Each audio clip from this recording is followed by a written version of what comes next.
are going to give some insights into how to squeeze every last drop out of that money. So welcome, here we go. Hey guys, thanks for joining us. This audience is smaller than our last one. I hope I didn't scare everybody away with my method of running at the mouth. I'm Elizabeth. We are Global Fire Creative. We are two of a staff or a team of about 10 people at our agency/production company, where we mostly make live action video for corporates. We specialize in short form video for web. So obviously there's going to be a Q&A time at the end. We're usually quite conversational when we do these talks, so people just shout out stuff. Hey, what about this? What about that? But this has to be a little bit more formal. So go ahead and think about your questions until the end. Apologies for the font and the uncreative nature of our presentation. I think the very first question that was asked to us in the last Q&A time was, "You're a creative agency, why is your PowerPoint so bad?" So sorry about that. My creatives are busy making us money, and so I made this. Where's the clicker? Who's advancing the slides on here? I wasn't actually handed a clicker. Oof. Can we magic this to change? Nobody handed me this thing. Excellent. Tech support. Tech support. Oh, look at that. So we are a small team, make big videos. We work with end clients and we work with agencies. Some of my favorite clients are marketing agencies, ad agencies. We work with some really big agencies out there, and it's great because they qualify the budget, they work on creative, and then we work with them to make this beautiful thing. But we also do creative. We also do generate ideas. We will also take an RFP or a brief and ideate and go through that whole process. So we're capable of doing a lot. I'm Elizabeth. I'm a producer. I work with the client. I work with the creatives to take something from concept to completion. And this is my partner, Ross. Hi, my name's Ross. I'm the founder, co-founder of Global Fire, and my background is actually more in the audio, music creation kind of side of things. Just a really quick bit of background. The way the company actually started was I ran my own recording studio and used to produce and deal with publishing deals and that kind of stuff. And my business partner was a cinema photographer, is a cinema, and he graduated and started making short films and documentaries, and I started doing all the sound for that, and that's how the company started. I'm often found on cameras now and editing and other things like that, but that's the way this industry is these days. It seems we have to be quite multi-talented, jack of all trades. I'm not sure which one it is, but that's how I got into this anyway. And so we've always had quite a strong music creation and audio department in the company, I guess, because of my kind of heritage. So yeah. Which is an important part of the process, as we will find going through this. So, to do this twice. How did you do this thing?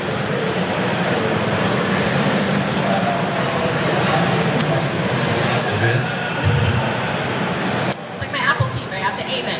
You're closer, you do it. So we're going to talk about your music options. If you have had an online video flagged, because there was music playing on it, you'll know how strictly protected music can be, and so it should be. Music is really no different. It's you know, this kind of intellectual property world. It's really funny to me how sometimes people in the film industry or, you know, the corporate video sector or, you know, what have you, can forget that just like we're creating things that we would expect people to honor and respect, and want to license from us, so does everybody else in this process. So music can be a bit of a thing. So I think from what I understand, when it comes to YouTube, it used to be if you had a song in the background that was, you know, licensed, you know, you had Michael Jackson playing in the background or whatever, that your video would get flagged and get wiped and you'd have to explain yourself. I think now there's different rules when it comes to monetization. Now they get monetized or something. But music can be a really pricey part of the process, and it's often overlooked by the client. It's often an afterthought, can be. I've never, as a producer, as someone who takes the client from first brief, I've never had a client reference music in their brief. It's kind of something I have to go, and what about music?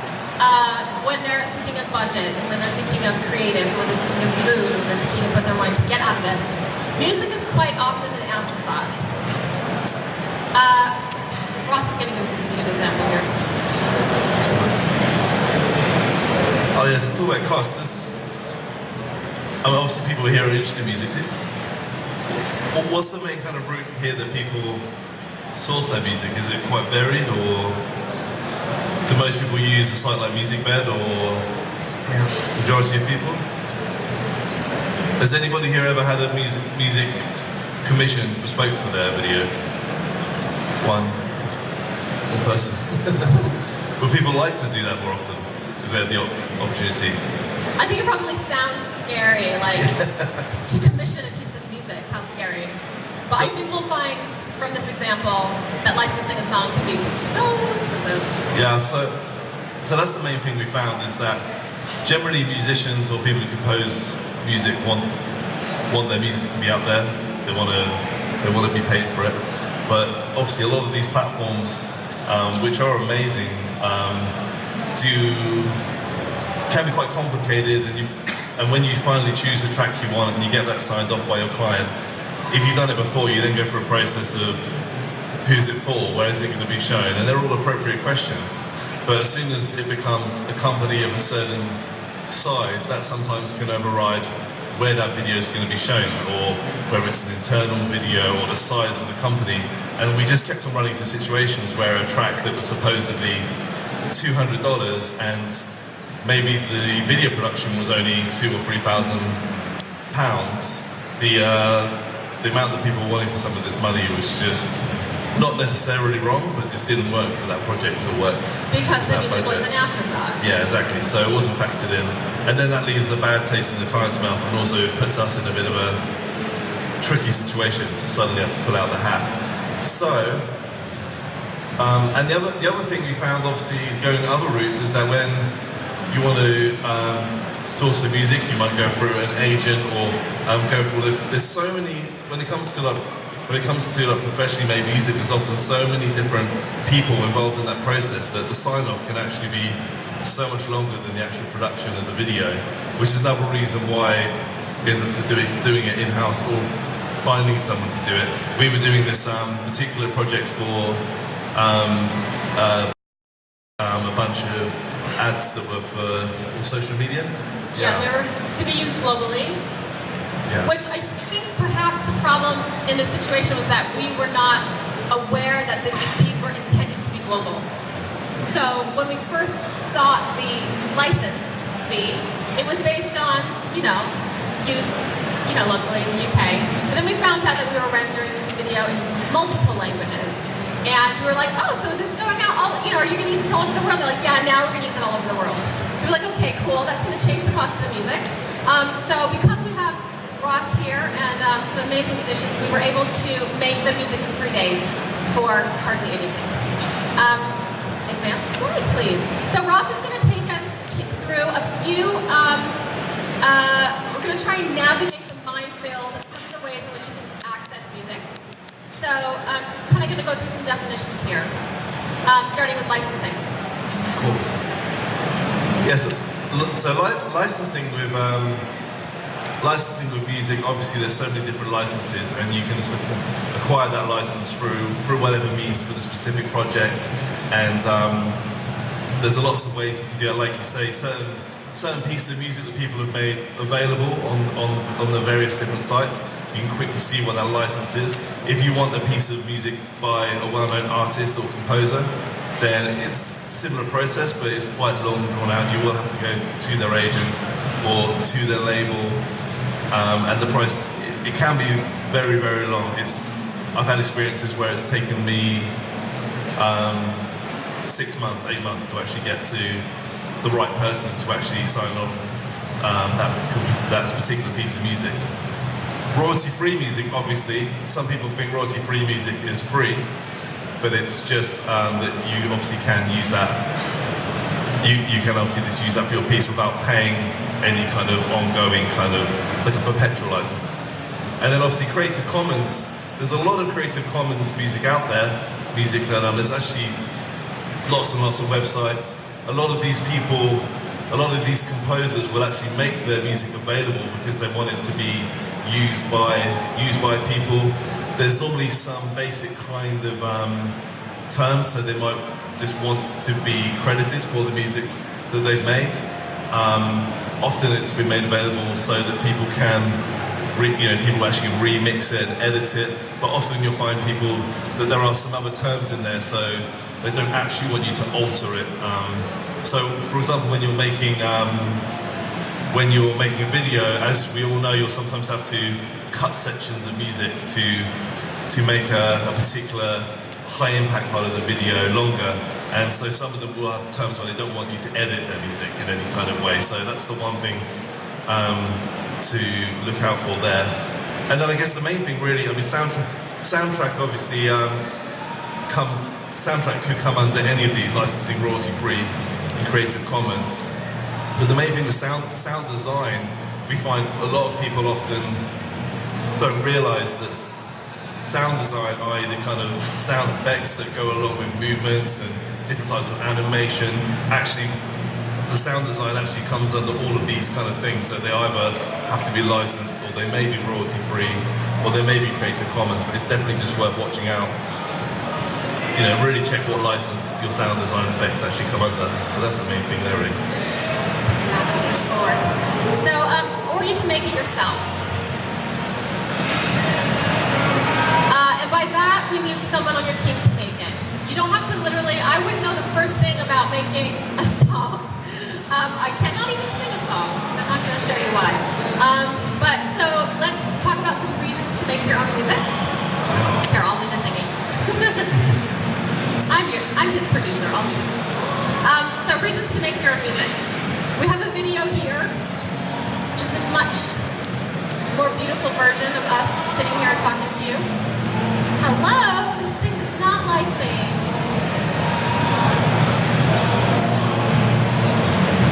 Computer says no. Tell you what, don't worry about it. I'll advance it myself from here. It's all good. I don't have a lot of time. Okay.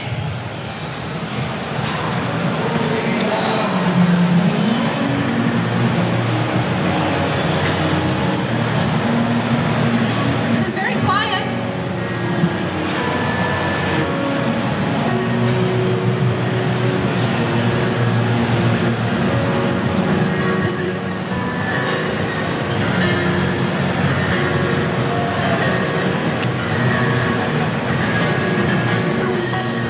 We do make videos, I swear.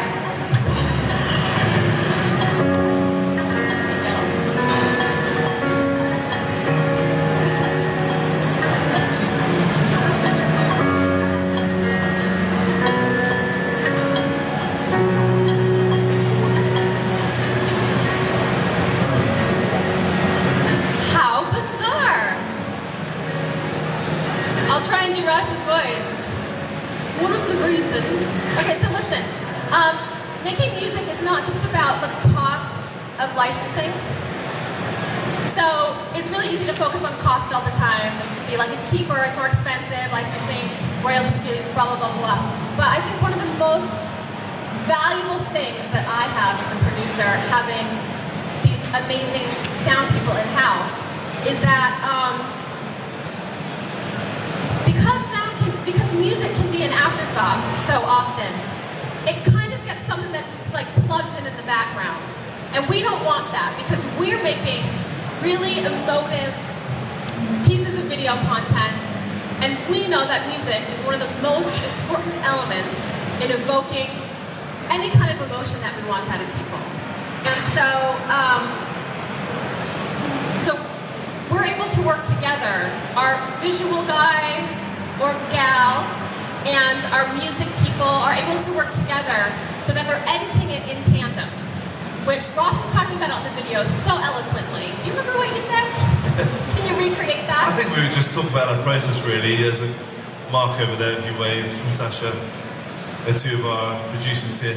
I think the main thing that we really try and do is make it a journey from day one. So I think one of the problems we've often found with music is that often the person, when you have a client, often the person, it's fine when you're making a video for yourself, but we often find the person who you're dealing with at a company to sign off different processes of video production is often not the person who's signing off the final video. And those two people, CD collections or iTunes or whatever, is going to be like so far apart. It's so subjective. So one thing I think it's really about learning to firstly take your client on that journey, finding reference tracks, finding what's going on, but then actually sitting down with the rest of your production team and actually talking about the music, talking about what's going to happen, and just the ability to be so fluid. Often we find people will weigh in with so many changes quite late on the production. So it's not unheard of that one of us would actually just jump into the recording studio and actually start to just change it right there. Change some of the music we right get there. feedback like, can you remove the jingly bits? Yeah. Things like that. Or can you make it really upbeat? And we're like, that's funny because somebody else heard this and thought it wasn't upbeat enough. So yeah, it's so subjective. So having the music people and the visual people working together is a super, super valuable part of this process. So I'd say that if you're not able to make it in-house, don't be afraid of the idea of, wow, it's not like we're at a tech thing or something. Sorry guys, stuff happens. In short, don't be afraid of the idea of making your own music and bringing someone in to do that. And the team that we have to make music is really not as robust as you might think is necessary. So it helps that we have Ross as a musician and a producer, a music producer, and we bring musicians in as and when are needed. You know, or you can get in touch with people like us and we can kind of go on that journey with you. We love supporting other creatives in their projects. As I say, some of our favorite people to work with are not the end clients, it's the people supporting the people who are working for the end result. So because we're having technical difficulties, it's completely thrown me off. I think we've communicated everything I was hoping we would communicate. We have like 10 minutes. This is probably a really good start, but I'm sure a lot of questions are going to come up now. And I realize that the things that are in your head are probably more important than whatever it is we would think that you need to know. So we're here. Ross can actually answer questions about like technical stuff, equipment, how he records music, etc., etc. Hello. Hi. What's a good day rate for a freelance musician if you had to go external? Freelance musicians, yeah, that's a really good question. Freelance musicians often make quite a bit less than camera guys. You'll be pleased to know. Or girls. Or girls. I think, are you talking specifically for like composing or recording from you? From my experience, most guys who are just kind of running, like say freelance from their own home or a small studio, you're looking at somewhere between maybe 150 and 300 pounds a day. So yeah, but a lot of them will be very flexible now that it's a bigger project or multiple videos involved. So if you compare that to, you'll pay that easily on a track on Song Freedom or whatever else. Yeah. That's a good question. Going over the numbers. I like it. Anybody else? Cool. Hi, go on at the back. Hi there. When you work as part of the company as a producer, would you suggest for other companies to get an in-house producer, or look where would you look? Say, if you as a producer didn't have a music producer on staff, where would you go to look to find somebody and know that they're going to be any good? To make music for you? Yeah. Well, we're always available. Shameless shameless plug. Yeah, I think. What would you be looking for, Ross, if you were looking for? I think there's a lot of. What would you be Googling if you were looking for someone to make me music? Well, I'm not too old yet, but still, when I was younger, student age, there wasn't anywhere near the kind of stuff that you could use to make music at home. You kind of had to go to a recording studio to make something half decent. But I think now it's amazing what you can do. So I think if you're making a lot of music, or if you're making a lot of video, you obviously need a lot of music or sound design. So I think bringing it in-house is surprisingly cost-effective if you're doing several projects a month, for example. We've had really good experiences talking to local colleges and universities because it's just phenomenal what some of those guys can now do. You know, some have got amazing portfolios, and obviously, you know, there's going to be someone regionally local to you. And a lot of those kids that kind of age seem to have a much more diverse range of influences than maybe some others would have, and they can work to a brief. And then there's also some great websites like Bandcamp and SoundCloud where you can search for musicians, and you can search for them regionally if you want to find guys that are near to you. So yeah. Does that answer your question? You're talking about the who and not the what, right? So what are you looking for? So do you tend to have ongoing relationships with the students you pick up out of college? Yeah, we've got an intern now who's coming to the end of a one-year internship. He came back from a local college, done a BTEC in music, and he's just phenomenal, isn't he? Well, the stuff he can do, and we'll most certainly be keeping him on for sure. And what do you do with the SoundCloud type of people? You just reach out and have conversations with them? Sorry, I missed the first one. With the SoundCloud types, do you reach out, have a conversation and see if you can get them to... Absolutely, yeah, absolutely. So there's been a few times where I've needed...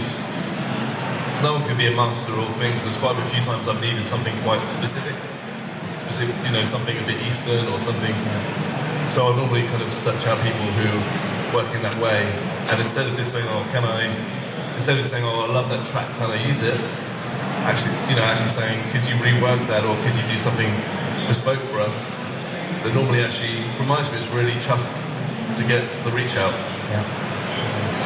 Got any more questions? Yes. Hi. Wow, that's loud. So I had a question. We've been talking about music as in the music itself, but not actually the artist behind the music. Sure. So a lot of the time when obviously you're trying to license a track, the cost relates to the reach and relevance of the artist that's actually created the music in the first place. Where and how do you approach music when you have a client that actually sees the music as an asset rather than just a backing to a piece of visual content? Can you say the last bit of the question, sorry? So, when you have a client that actually wants a track, a specific track, or a specific artist, due to that artist's audience, their reach, or something like beyond. Right, gotcha. Or underground or upcoming artists, maybe that have a relevance to that brand.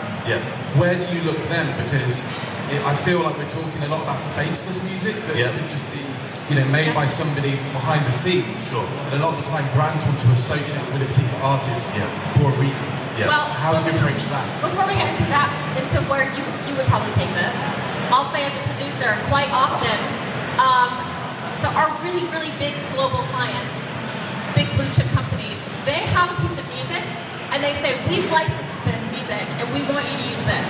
So everything we make for them, that campaign, is using a song from Cream or Sia sometimes, or whatever. They pre-cleared something before it comes. They've done the clearance themselves. We very rarely get someone who goes, we want you to make a song and we want it to have the Beatles or whatever. One time we did a piece and the music was a gorgeous track from a video game trailer. And it was going to be £12,000 to license it for 6 months. And so for like £3,000, we took that, we don't copy obviously, and there's, we respect that, but we took the reference track and we made something that had the texture and the emotion, and it was as effective. And funny enough, the client didn't really seem to notice that it wasn't that song because they don't always have the most finely tuned ears.